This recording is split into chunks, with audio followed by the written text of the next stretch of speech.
Good evening, friends. I am Basab Roy, representing Sydney Multicultural Society. I would like to begin by acknowledging the traditional custodian of the land on which we are meeting today and pay my respects to the elders past and present. I extended that respect to Aboriginal and Torres Strait Islanders peoples here today. I am very excited tonight to introduce Sydney Multicultural Society to the world. What we are trying to achieve as a team within the Sydney Multicultural Society is to provide platform for all people from different cultures and celebrate their collective customs, culture and festival. Educate new generation from different ethnic backgrounds about cultural values, languages, customs and traditions within their local communities to promote multiculturalism, inclusiveness, and understanding of social values, to create social cohesion by sharing the traditional values, wisdom, and knowledge of ethnic communities with the wider community, and to work with government agencies and community organizations in promoting and facilitating cultural celebrations and festivals. We have a video from one of our supporters, Chris Calcandis, taking about why this society reflects the city of Sydney. And then, without further ado, Balarka Banerjee will be hosting the first ever episode of Sit and Talk. Thank you, ladies and gentlemen. Friends, have a great evening.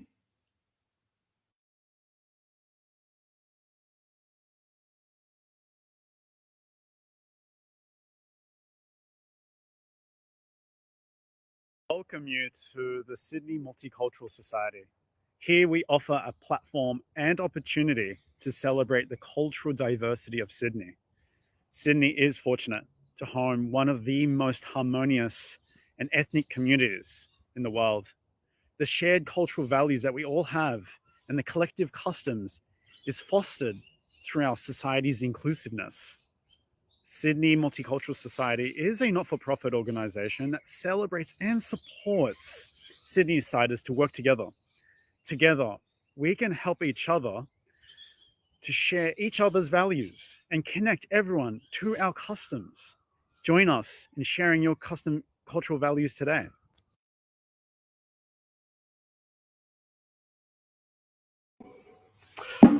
Hello, everybody, and welcome to the first edition of Sit and Talk. Thank you, Bashavda, for that wonderful introduction. And it is my pleasure to be hosting this first inaugural session of Sit and Talk for Sydney Multicultural Society. We are truly living through some very unprecedented and unusual times. And these times, perhaps more than ever, it is important for us to come together as a community, to stand by each other, to share our knowledge and our experiences and our insights with each other the best we can, to share information, to share learnings.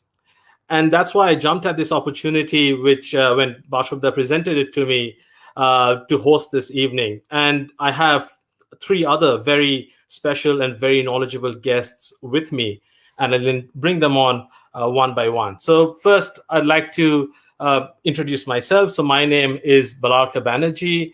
I'm currently residing in Melbourne, Australia. I've worked for over a decade now as a biotechnologist.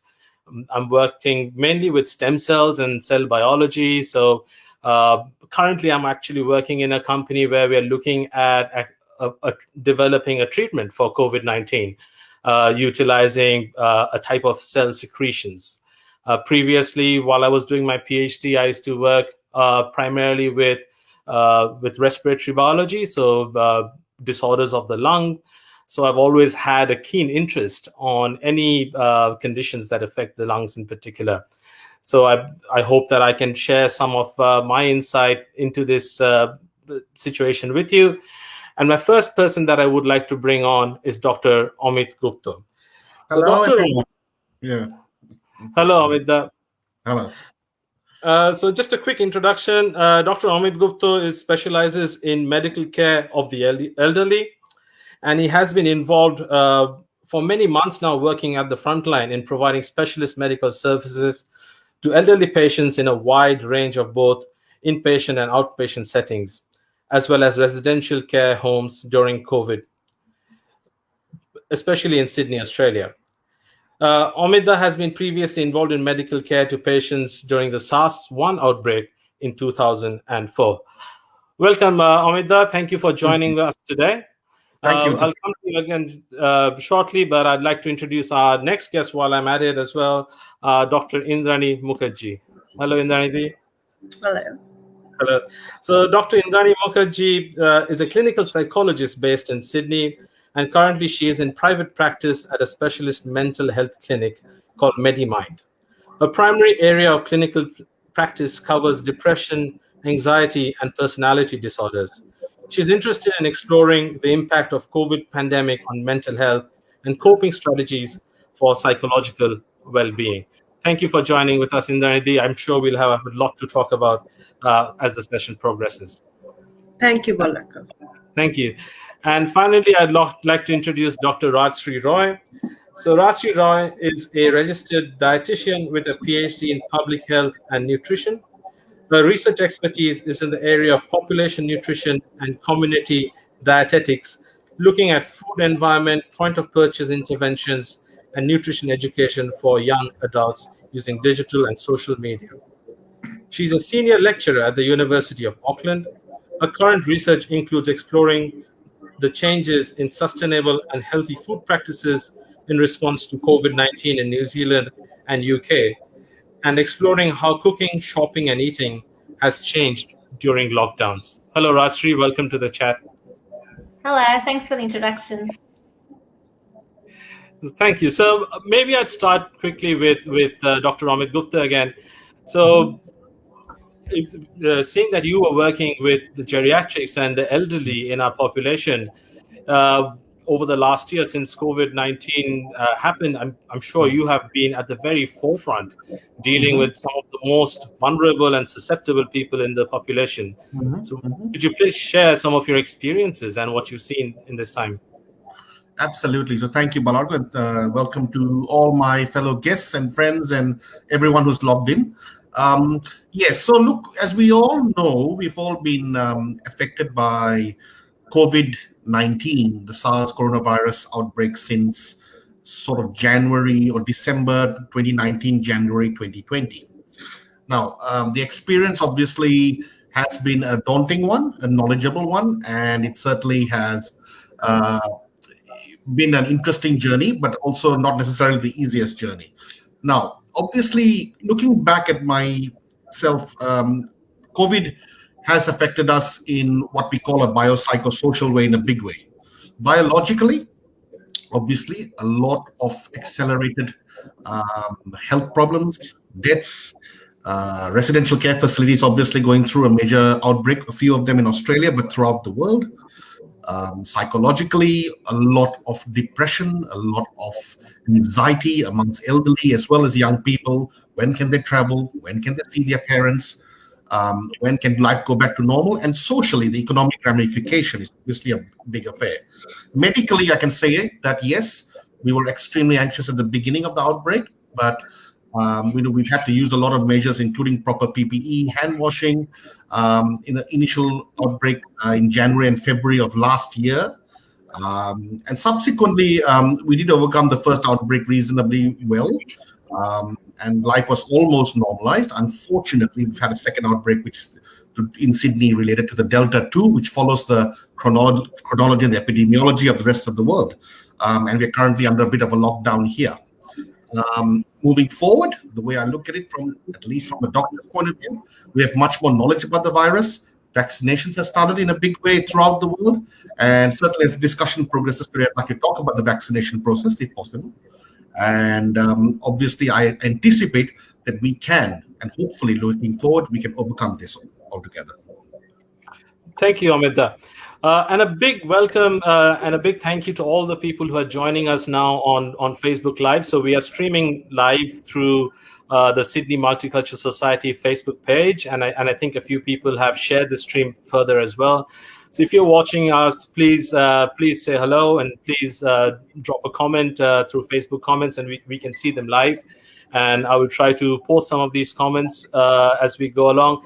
And more importantly, please ask us questions. So please put forward questions for anyone in particular, or to the whole panel if you want, and we will do our best to address them as we go along. So thank you, everybody, and please keep talking with us. Moving on to maybe Indranidhi. So I know that mental health and the mental welfare of people has been a very big concern throughout the COVID pandemic, and as the pandemic has progressed, we are only now starting to get a full understanding of the impact of lockdowns, of the pandemic in general on the mental health and the mental well-being of so many people. So being at the forefront of that, being a clinical psychologist through these times, could you maybe share some of your experiences with us? Sure. Thank you, Valerko, and thank you all fellow guests who have come to join us.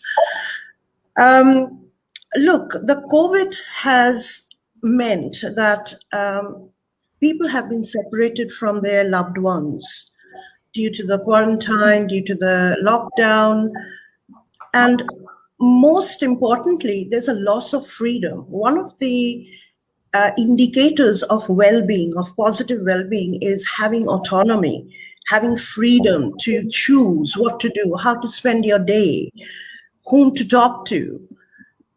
We are people who are attached to one another, and we want to see, we want to hear, we want to touch, and we are unable to do that with our friends, with our family.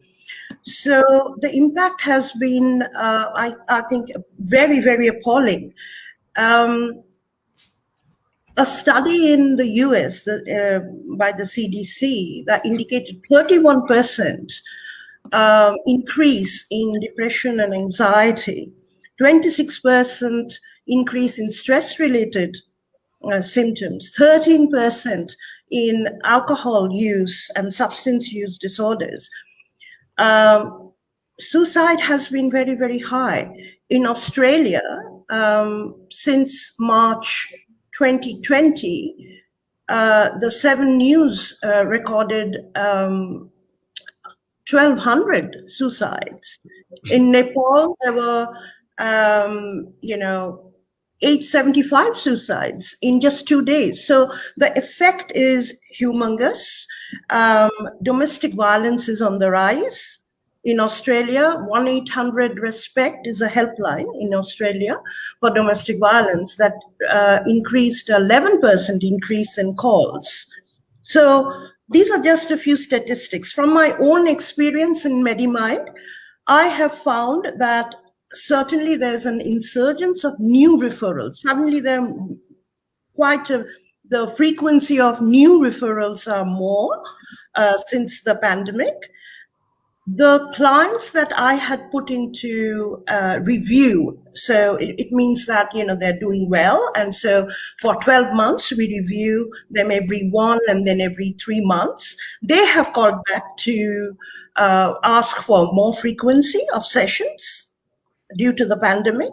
And the other thing that I've noticed is that there were clients who had discharged from the clinic 2016, 2017, 18, who have come back because there's a relapse. So the impact has been humongous. There's poor sleep issues, there's poor frustration issues, of course, along with depression and anxiety. And people are feeling very hopeless and worthless. Thank you, Indranidhi. And I'll come back to you in a minute, and we want to talk more about how to overcome these challenges. But I first want to just go to Rajshree quickly. Thank you for joining us, Rajshree. And I think one of the experiences that I want to discuss with you is the fact that you were in New Zealand for most of the pandemic, unlike the rest of us who are in Sydney and Melbourne, and we are more familiar with the Australian situations. I would love to get your insight into what it was like in New Zealand, And then obviously a bit of your insight in, as well as in how lifestyle changes and nutrition and diet can help us not only physically better combat and better deal with COVID, but the sort of mental stresses as well, as Indranidhi was mentioning. Yeah, sure. So just to give you an insight on the New Zealand situation. So we had quite a lot of strict lockdowns when in 2020. So we had that whole strategy of elimination. And so we went through what we called 4 levels of lockdown. So New Zealand currently is in level 1, which is everything's open, everything is good to go, but we can't actually travel outside of New Zealand. Until the Trans-Tasman bubble opened, which let me come home after 18 months of being in New Zealand.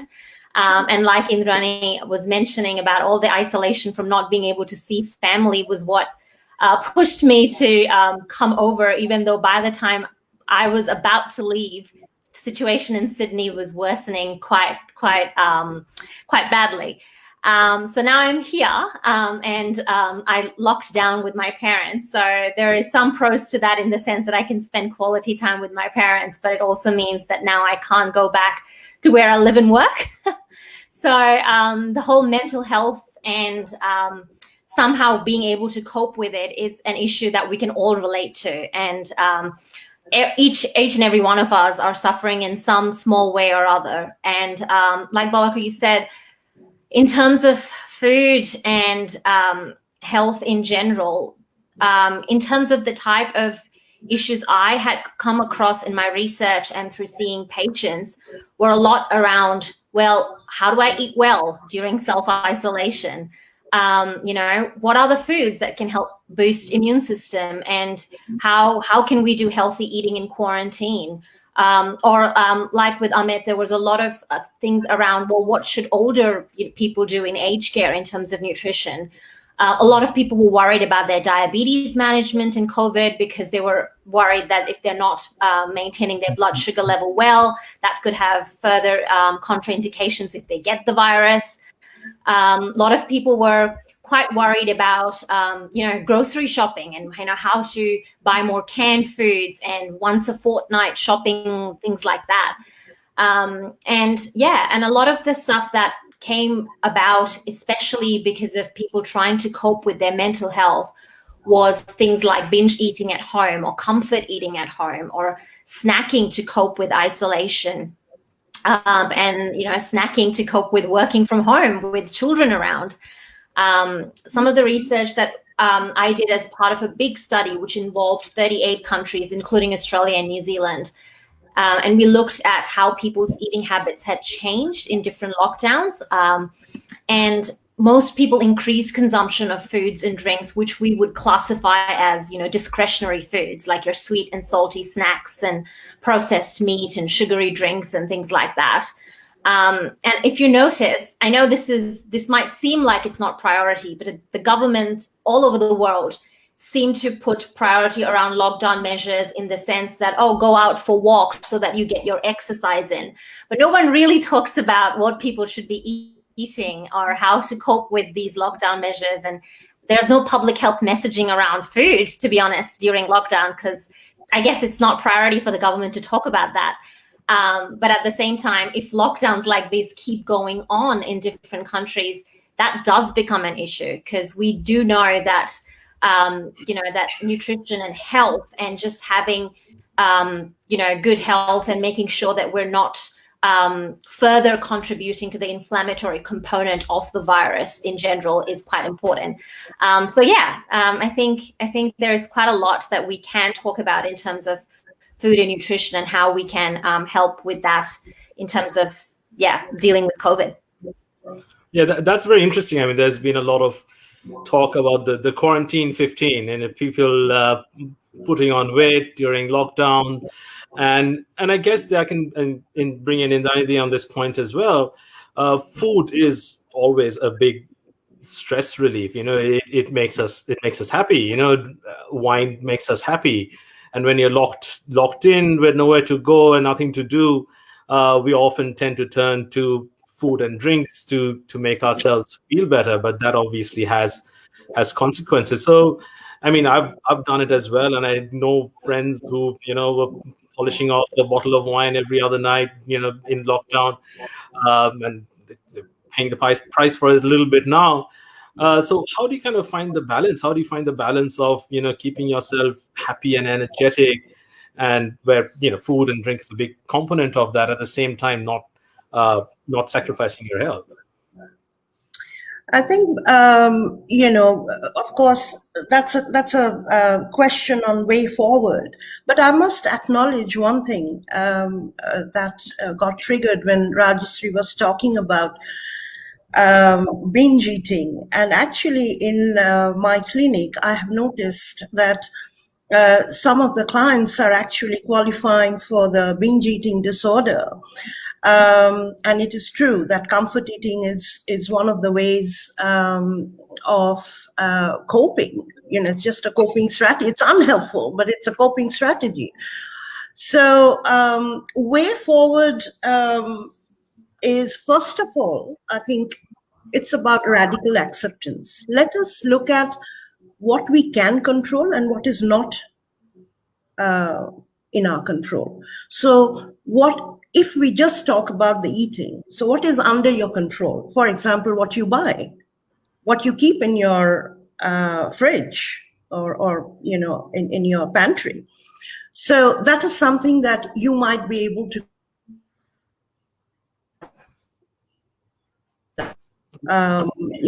things under your control is your safe habits, your hygiene, your social distancing. Things that are not under control is, other things that are happening, the economic downturn, the loss of jobs, the other stressors from the environment and society.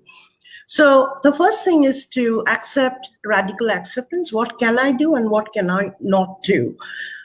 What you can do is that you can look into the fact that you have 24 hours every day, of which you might sleep 7 to 8 hours. Some people are actually sleeping more. But for the rest of the time, it is your time. How are you going to invest? How are you going to engage? Make short routines, small routines. Just, I always talk to my clients about, look, I think our brain is quite wired to having a routine. I guess when we were even, living in herds, even then we got up in the morning and we went hunting and then came back in the evening with the sun down. So we are used to a routine. When we are not in a routine, we feel depressed. We just, our chemistry, our neurochemistry doesn't work the way. For example, when we are active, serotonin is produced. People get hooked to the gym, they get hooked to, other activities. And if they don't do it, they feel very unnatural. They feel down. In depression itself, when we are down, we are very inactive. We hardly want to get out of bed. So we don't want that to happen. We want to take stock of what we have in control, which is the way we can structure our day. So have a time to get up, have a time to go to bed, and in between, have a variety of engagements, brief. I mean, not hour by hour, and it's going to be different. But for example, have a routine in the morning, a ritual of getting up and, maybe a prayer or, your morning cup of tea, or you do a little bit of meditation, followed by maybe your breakfast, and then followed by, watching a program or a spiritual program or a motivational program. Learning is very important. Positive emotion is not just about, feeling joy or pleasure out of things. So try to engage in things like, entertainment and films and that. But if the whole day you're watching films, you're going to be bored. It's just human nature to reject that. Instead, we have the internet. Make use of the internet. Do some learning for a bit of period of time. Motivational programs. Curiosity is a good one. So be curious and learn about new things. The TAFE has many programs, many free courses that they have. Why not polish up on very some kind interesting of point, management? actually. Yeah. Yeah, so I think that's a very important point of utilizing our time in lockdown more effectively to improve ourselves and to feed our brains as much as we feed our bellies, I suppose. But that brings me to a very I mean, you bring us to a very good point, and that's about moving forward. How do we get out of this? I mean, we've heard about people's experiences over the last year and a bit, but then how do we combat the situation right now, and how is it going to get better? And that's predominantly the question that I get. Whenever I'm talking to any of my friends, anybody I know, the first thing is like, when will this end? How will this end? I mean, hasn't it been long enough already? How is it that we're not out of this already? Why haven't we figured it out? And the frustration is starting to show in people. So I'd like to go back to Amita and his perspective on how will we get out of this as from a clinician's perspective. Yes, a very pertinent question. Now, let's just take one step back to your question when you said, why is it still there? Now, the large reason why it's still there is because obviously the virus has mutated from the original alpha variant that we had in January 2020. We've had multiple versions of the virus. The Delta 2 obviously is the current one that's spiking across the world. So it's been difficult. It's been difficult to sort of say we can come out of it because our understanding of the virus has changed slightly over the last 12 months. Now, how do we moving forward? How do we come out of it? Now, I will speak to you basically as a doctor and a geriatrician. I do have I suppose, the pleasure of looking at both the biological as well as the psychological aspect. Now, if you don't mind, I'll just talk about the fact that a lot of my elderly clients, like Indrani had said, there's been a lot of accelerated cognitive decline. Dementia has become much more prevalent, depression, anxiety. The number of patients going to institutions and residential care has increased multiple folds because the families are not able to come and look after them. There's less social contact, the anxiety has gone up, and the elderly have not coped with this necessarily very well. Now, moving forward, obviously, this is obviously a difficult question to answer. But the main thing is, one, I think, is education and the knowledge behind it. Firstly, before I go into the vaccination sort of issue, the first thing is obviously encourage hand washing, right? Encourage wearing a mask. Now, don't forget that the coronavirus has been there for 2 years. But before that, we've had the Spanish flu pandemic. We've had all sorts of influenza outbreaks in various winter countries multiple times a year. The main thing is that we should always hand wash. Now, when you go to someone's house and you come back, you go to the shops and you come back, we should hand wash, right? We should in overcrowded places perhaps avoid overcrowding if possible. We should be sending a positive message. What's happening at the moment, especially with social media, people are sending very messages that provoke a lot of anxiety. Oh my God, this is happening again. This is bad. I think as a part of Facebook, we should be encouraging that, come on, guys, let's do it together. Signs of positivity, right? Okay, now we've got 20 cases in Sydney, a cluster. All right, let's do what we have to do to make sure it doesn't happen, right? Let's not visit each other. Let's help each other out. Let's do the online shopping. Let's minimize our movement outside the house. And yes, we can beat it moving forward, right? The issue I'd like to say as well, there's been a lot of anxiety about the issue of vaccination, not just in Australia, but in multiple parts of the world. That includes, India, Singapore, United Kingdom, USA. I've got friends and family in multiple countries. We know medically with our research currently that the vaccine, whether it's Pfizer, whether it's AstraZeneca, the link between getting a virus and severe hospitalization has been greatly weakened. The link is weak now, where in the past, you get this coronavirus, very likely you'll end up in hospital. With 2 doses of either vaccine, we know we have a 90% reduction in hospitalization, a 70 to 80% reduction in symptomatic disease.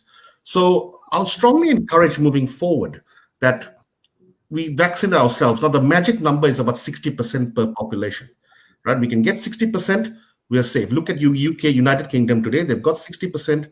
They've got big crowds at Wimbledon. They've got big crowds at the Euro, right? They're enjoying life. They've almost gone back to normal, right? They're still getting 20,000 cases a day, but they're coping with it really well, and that's where we want to be, all of us.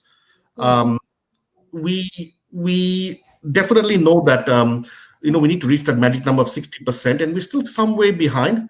We will get there, but the only way of getting there is to actually encourage vaccination as much as we can, right? So that we can create a bubble with each and every country, enabling us to travel again.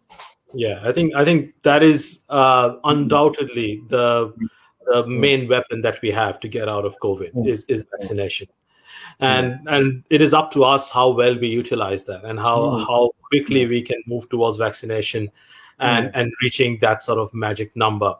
So I think it's our responsibility for all of us here and all who's watching as well to give positive messages about vaccination and to encourage people to vaccinate. And you raised a really important point as well about getting your information from the right sources. And that's a problem that I've noticed right through the pandemic. I mean, this is not a problem that was created during the pandemic, but it just seemed to get amplified with disastrous consequences. And that is the whole misinformation that goes on over the internet. And I would really encourage everybody to be very careful about believing what you see and what you hear on the internet. If people had solved the problem, if this was fake, if the issues that you constantly hear about through your WhatsApp groups were true, then we wouldn't have a problem today. Yeah. So I think one of the main things that I always learned, even as a kid, that if it sounds too good to be true, it probably is. Yeah. And incredible claims require incredible proof. So be very judgmental about where you get your information from, and be very judgmental about the quality of that information. Where is it coming from? Is it a clip that somebody on your college WhatsApp group just sent you? There's no reference to it, there's no background, there's no source. Or is it something that's coming from the CDC? And even if it just says CDC at the bottom, you still want to go back to maybe the CDC's website and say, hang on, is this really true? There's plenty of websites out there like Snopes.com and like many of the government health websites which have the correct information. That's all there available. So if you come across something that sounds strange and scary or oddly fascinating, just take one more second, and instead of forwarding it on to 50 other people, use that extra second to just verify it and spend a little bit of time looking into that. I'll come back to Rajshree. So what's your opinion about how we can better educate people about vaccines and how we can encourage vaccine uptake? Yeah, I mean, it's a good point you made about misinformation, because I remember before the vaccines came out, one of the main messages that were going around were, well, we can improve our immune system through, I don't know, supplements and juicing and all these, different types of things. And they're being like touted as immune system boosters. But as far as we're concerned, vaccines are the only thing that will boost your immune system to prevent infection. So vaccines boost the capacity of your immune system to fight an infection. Yes, balanced diet, regular exercise, and sleep are important to keep your immune system working well and your body healthy. But the way the immune system works and why some people have better immune system than others just doesn't come down to like a direct causation of you eating broccoli and you having a really good immune system, or you taking too many supplements and you having a good immune system. So that's something that I've seen a lot of misinformation around, where people are saying, oh, I'm a healthy individual, I don't need vaccines to prevent, to stop getting COVID. I can just eat healthy and be okay with it.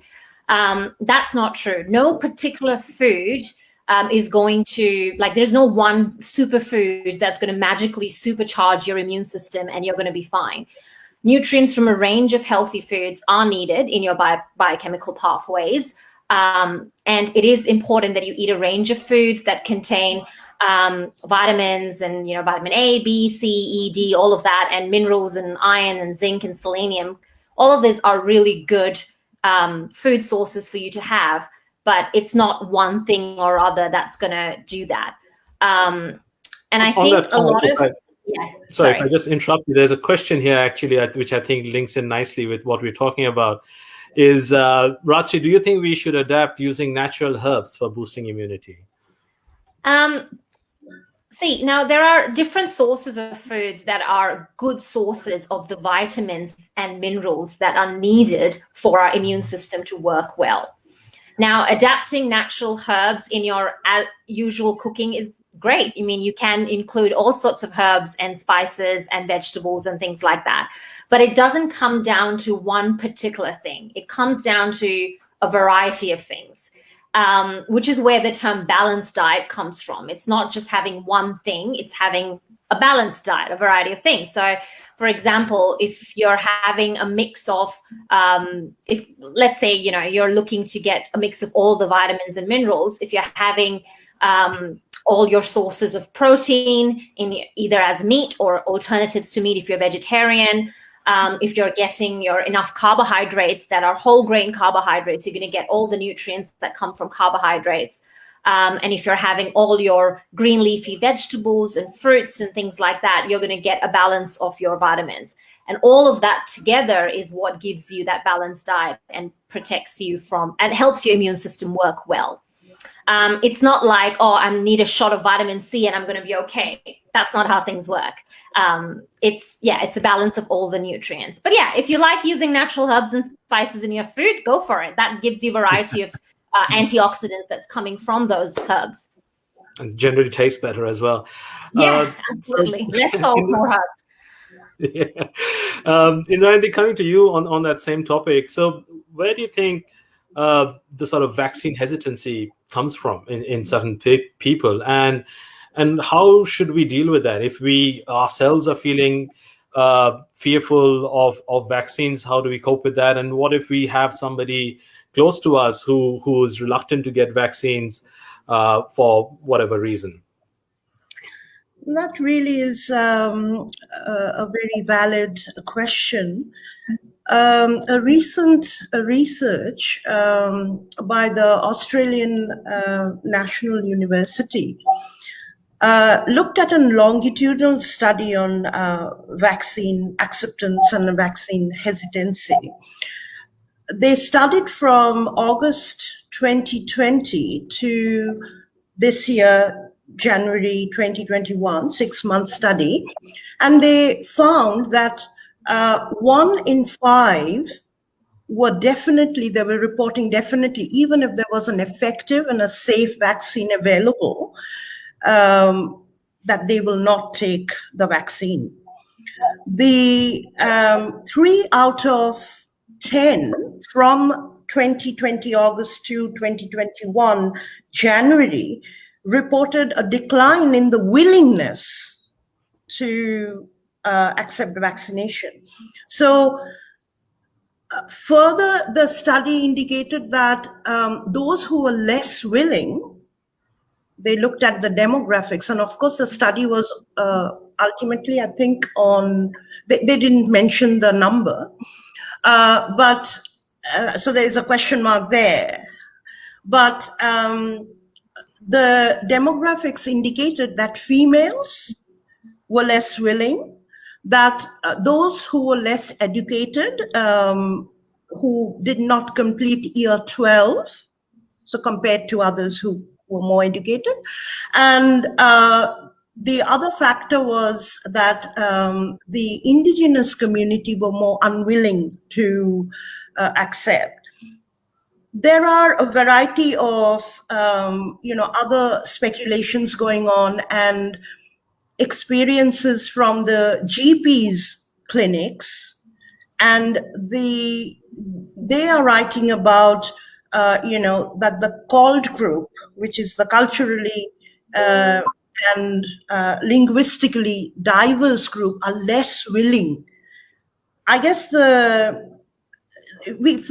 before we talk about how do we change it, we need to understand that these are people who have come here if I particularly talk about the CALT group, that these are people who have come here, they don't have social support. I mean, when I came here, I didn't have any social support. And also there are, it's about adapting to a new way of life. I remember, when I first came here at the University of Wollongong, I was very lucky. I got a casual job with the Relationships Australia as a casual. And the supervisor one day called me and said, Indrani, you're scaring your clients. And I said, why? I thought I was very polite and I was very understanding. And, he said that you are talking very loud. Now, that is something that's very, in our culture, we get excited and our tone is quite, elevated. So we get it. So I took that as a positive criticism. And so what I'm trying to say is that there are migration issues, there are, other issues that happen. There are the cult groups who have gone through torture, who have gone through trauma, they don't fit in, whatever. So there's already a paranoia, is what I'm saying. A mistrust. Yes, that is true.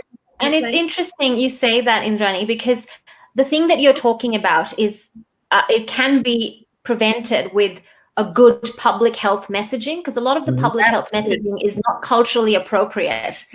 So that's why vaccine hesitation's around. And vaccine hesitation is something we can fix because we can inform people. Having hesitation around vaccine is a rational discussion we can have with people, and with appropriate public health messaging, that can be eradicated. It's the anti-vaxxers that you cannot have a conversation with because they're not talking rationally. So there's a difference. There are people who don't understand and we can have an explanation and talk to them. And then there are people who are talking from, they're looking at sources that I would not even call sources. They are just fake news. And it's just interesting that the internet has created this platform where, like Balaka said, there's so much misinformation that people are just, gathering information, and too much information has become this big evil thing where people don't know how to separate good information and sound information from propaganda. I think, especially with the culturally linguistic group, a good public health message that caters to people. Like an example, for example, in Southwest Sydney, when the lockdown was happening and the measures were getting stricter, there was no good public health messaging to talk to people who are coming from different cultural backgrounds, as opposed to jumping on the bandwagon of over-policing them when we could improve that situation with good information, culturally appropriate information. And I think that's where a multicultural society such as this one, the platform that we're on right now, could play a very important part. And I think many of us, amongst us, many people we know are sort of thought leaders in our own communities. And I think it's a very good initiative to bring these people together to get that information out and educate people better. So I have a couple of people are sending in questions, and keep sending in your questions. We really would want to focus on your questions for the last 50 minutes or so that we have. So I have a couple of interesting questions here. There's one here from Onisha Shotar Mitro saying that, can anyone guide if there is any link between the vaccination and the inbound travel restriction liftoff? Now, we are not really epidemiologists here, and we don't really work for the government as far as I know. So I can't say anything too specifically, but from what I've heard, what the politicians are saying, that yes, there is a strong link between the two. And the last that I heard, the last message from the Prime Minister was that once they are able to offer the vaccine to every Australian, that's the point they will start considering reducing, or not necessarily entirely lifting, but reducing the travel restrictions and bringing in conditions under which you can travel. Is there anything you wanted to add to that, Amita? No, that's very true. I mean, look at we had this bubble with New Zealand, for example. Obviously, Rajeshri, you're part of this, but we tried to create a bubble, and without restrictions, and it didn't work this time round, but it should work next time round, because don't forget one thing: the vaccination rate is going up in both countries. Australia and New Zealand are taking a lot of steps in getting the percentage of vaccinations up. Now, if we can get it to 20 to 30% vaccination rates within the population, both countries, I think the bubble will come back and travel restrictions will lift. The important thing is, someone asked me, if you don't mind, Balarko, someone asked me 2 days ago, a very close friend of mine and yours and a few other people, that if I go to India in December, do I need to isolate even though I've taken the vaccination? The answer is probably yes, unfortunately yes, because India's vaccination rate unfortunately remains very, very low with such a big population, and the virus does mutate in various forms. We have to be safe rather than sorry, and unfortunately restrictions with India, until India can get up to a certain number, 20, 30%, 40% herd immunity, we will have, these restrictions will exist. Yeah. So while I have you on that topic, Amita, there's another question I think you might be good to answer. So with the virus mutating every few months and thanks to its urge to survive, how effective would the current vaccines be? And do you see us having to get the booster every few years? Yes. So with regards to that question, what's happened is, look, again, the same caller, which I got 2 days ago, and several other people have said, oh, does the Astra vaccine cover the Delta 2 variant? Is the Pfizer better? Because they're hearing different articles and different media articles. Look, the bottom line is, at the moment, with the two major company vaccines, they are both effective, almost equally efficacious in reducing your susceptibility to having major viral infection. Now, in terms of, yes, will it mutate and are we likely to require a booster? The answer is potentially yes. I think potentially yes. Until we actually have a medication. Now, the same thing happened with smallpox. The same thing happened with polio. The same thing happened, and every year a lot of us still get the flu vaccine because it does mutate. Now, if the answer requires us to have a jab every year, I think yes. If that's required for us to get back to normal, then I would say yes to the question. I agree as well. From what I've seen as well, when people ask me that question, I liken it to the flu vaccine. You get one every year, and possibly there's even been some discussions about combining the COVID booster with flu shots in the future. So you go in and just get it, and that's something that you don't really need to be worried about then. The other question that I get quite often is vaccine preference. Should I take the Pfizer now? Should I take the AstraZeneca? Should I wait for Moderna? I heard that one's 96%, that's 92%. What should we tell people? I generally tell them, as far as most research shows, all the vaccines that we have currently available, the two that we have currently available are both equally effective, and the other two that we're working on getting are sort of similarly effective. I think any vaccination is better than no vaccination. I would say follow the government guidelines. So right now, the government guidelines are to give Pfizer to anybody under 50, right? Yeah. So try to under 60, I think. Under 60, sorry. So try to adhere with that as much as possible. But I don't think it's worth people holding out for one vaccine over another. That's right. I think that's right. If I have a point to that, sorry about that. I think because the same question on that basis, people are saying, "Oh, am I going to get a clot?" right from the vaccine. The safety, yes. Media. Now, the clot risk is extremely low. However, there are certain contraindications to having the AstraZeneca vaccine. And obviously, talk to your GP. I think that's the main thing, right? Before you make a decision, go to your health professional and have a good, detailed discussion, right? That's the key message here, right? So, Actually, there's a very good follow-up question from Shoptosh Shivasu. What would be a COVID safety net for children, as the current vaccine do not cover them? Amita, maybe you want to? Shoptosh, that's a really good question, and it's actually an area that's a little bit unknown.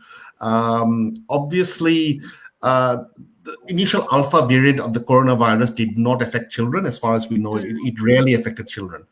This current Delta 2 variant has got a much more accelerated sort of respiratory prevalence amongst children. Now, the vaccine Look, at the end of the day, the way I look at it, the more people that get vaccinated, the better, right? Should we give it in children? I think the research is still ongoing. Pregnant women and children, I think the research is not 100% clear on these two particular groups as to whether the vaccine should be given to them. And Delta 2, yes, look, I mean, my answer to that is, look, the more adults, the more of us that get vaccinated, the more less likely the children will get it as well, right? So I know it doesn't directly answer the question because we don't have the answer to that, right? But I think the more of us that get the vaccine, the less Delta 2, the less likely the children will get transmitted about it. That's my answer. Yeah. And that's an important point to make, I think, as well. I mean, vaccines work as a community. So it's not like a personal shield that you're carrying around. So if I'm vaccinated, I'm protected, and everybody else I don't care about. It doesn't really work that way. So that's why that 60%, 70%, 80%, that's where those numbers come from. It's basically a calculation that's made, which tells you that if you have that many people vaccinated, the prevalence of the virus in the community just goes down itself. So the risks to all the other people who are not vaccinated, there are several people who cannot get vaccinated for various medical reasons. Like you said, the vaccine is not necessarily being tested in certain populations. So these people may not be eligible for vaccines for a while. But if those of us who are eligible take on the vaccine, then we reduce the disease in the community. So it becomes less and less of a threat to them. Ratsi, wanted to add something to that? Oh, no, I was just saying that it's all about reducing that community transmission through herd immunity. And as long as we do it for everyone, we're doing it for the whole team. Exactly. I think there's a good question for Indranidhi. In the current situation, many people aren't able to learn the Delhi minimum wage to survive. How should they keep depression away? And I think that's another important thing to add to that. I wanted to ask you a follow-up question to that as well. Is that with the second and third waves which are coming, I think it's becoming harder and harder to keep our mental health up, especially when that in that first lockdown there was that feeling of we are all in this together. I am locked down here in Melbourne. My friends are locked down in India, and Elton John is locked down in England, and he's playing live on YouTube for us. So there was that sense of camaraderie, and there was that that feeling of togetherness on that, which I think helped lift people's moods. But now, as many countries, like Sydney right now is going into a very harsh lockdown possibly for many days, whereas we are seeing our counterparts in the US and UK attending Wimbledon and football matches. How does that hit us? And I would think that would hit us even a lot harder this time. And how do we deal with that? And the economic effects as well, as the person pointed out. I guess it takes me back to the idea of what is it that is under our control and what is not under our control. So joblessness, not having enough money is not under our control. But what is under our control is perhaps contribution, sharing, helping one another. The community might help with fundraising and, making some practical, offering some practical help in terms of ration or, those sorts of things. What we can do to manage the depression is detachment. Depression is disconnection. So we need to, irrespective of, of course, there's a practical side of things that we will need to be a community to help one another, to help in that. And of course, the bigger community, there are, how to manage the debts and how to, there's a lot that, may be waived. Many of the debts might be waived. But coming back to managing the depression side of things, I think connection is very important. So regular connection with your friends, family, that is also very important. So contribution, connection, and compassion, self-compassion, so having those things that you can do to help yourself, in the day, and your friends, making time for one another. Yeah, I think you raise a very important point there, that in these sort of times, community is more important than ever. And I think for whoever amongst us who is fortunate to not be in lockdown, to be in a better situation and getting on with our lives, and we hear about our friends or family who are in lockdown or who maybe have gone through COVID tragedies in their extended families, it's important for us to make time for them and to be there for them in every way we can. So we're kind of reaching the end of our discussion. So if there was any final questions, burning questions anybody had, this is your last chance to put them in. But I might sort of move towards closing the session with some final words from each of our panelists. And I would like to put one question to you. So on the topic of moving forward, what is the one, is there hope? Is there hope for us? And what is the one or two things that you would tell our audience today on what they can do at a personal and community level to help us move forward? So I'd start with Rajshri this time. Sure, yeah. There is hope. And I'd like to say that, especially to the people in Sydney who are in lockdown right now and staying at home and spending time with their family, just, like Indrani said, use that sense of community. And when it comes to food, which is my area of expertise, I would say, eat regular meals with a variety of food flavors and textures and nutrients. Ideally, eat until you feel full. And again, going back to what Indrani said, create a routine for your day. And as part of that, schedule time for your meals. And also make sure you include some fun stuff in your schedule each day that's not about food, because sometimes we tend to obsess and snack and overeat and comfort eat. So chat with a friend, play some music, get some exercise, or enjoy a hobby that you might have. And have formal meals at the table. Put that phone away. No more news, no social media, not in front of your screens. Just sort of sit down, slow down your eating to enjoy the food with whoever you're bubbling with right now, staying home with. And make it social if you're staying alone. So, video chatting with a friend or sharing photos of your food on social media. Because at the moment right now, every time I open social media, it's all about how many numbers of cases there are. And it'll be nice to see someone's food on there. And yeah, when you're full, just put your leftover food away and clean the dishes and signal that eating is finished now. So we're not over snacking. But like I like to say, that a little bit of chocolate and a little bit of your favorite food, I would say, is essential. So yeah, keep that just for your mental health and just for having a healthy relationship with food. Thanks. Yeah, thanks, Rajshri. And I think that's a really good point, the idea of doom scrolling.